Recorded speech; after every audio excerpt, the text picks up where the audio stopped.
commencé avec 10 ruches, 50, 100, 200, 400, et puis aujourd'hui entre 600 et 800 colonies, et des ruches sur l'ensemble de la région centre.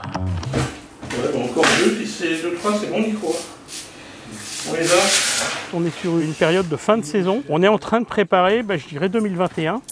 Donc c'est-à-dire commencer à mettre les colonies en position hivernage, faire tout ce qui est traitement sanitaire, rajouter des cadres de cire, faire un petit peu de nourrissement sur des ruches, où on donne un peu de nourriture aux colonies qui en ont besoin. Et puis on a fait des divisions de ruches, c'est-à-dire qu'on prélève de la population, du couvain, du miel.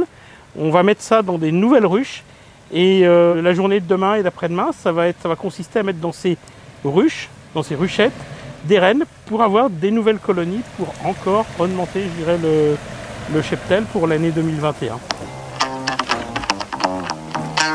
On va commencer au fil des saisons par le miel de printemps, qui est un miel crémeux, très sucré, très fruité. Après, on va aller sur un miel d'acacia, qui est plus un miel siroteux. Un miel de ronces et fleurs sauvages, donc là c'est l'expression de toutes les fleurs au mois de juin.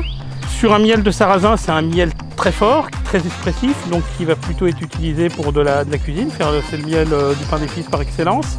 Après on a toujours le miel de tournesol, qui est le miel du Berry, un miel jaune, crémeux, qui est délicieux, qui est fondant sur des tartines, et éventuellement des fois des fleurs spécifiques comme la facilite.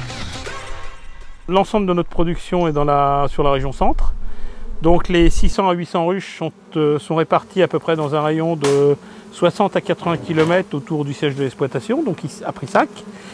Des ruchers de 20 à 30 ruches, ce qui nous permet sur l'ensemble de la région d'avoir, je dirais, des miels de terroir qui permettent à tous nos clients, que ce soit du côté de Buzancais, Yzeure-sur-Creuse, Vierzon, d'avoir des miels de leur terroir, des miels locaux.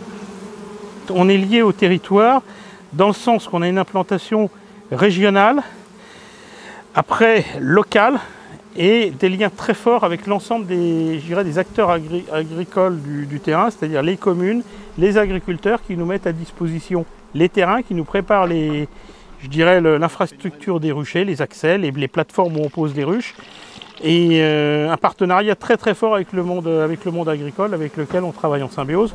Il est important de dire que des ruches qui vont polliniser des cultures, que ce soit du trèfle, du sainfoin, de la luzerne, du colza, c'est à peu près 30% de rendement en plus pour l'agriculteur.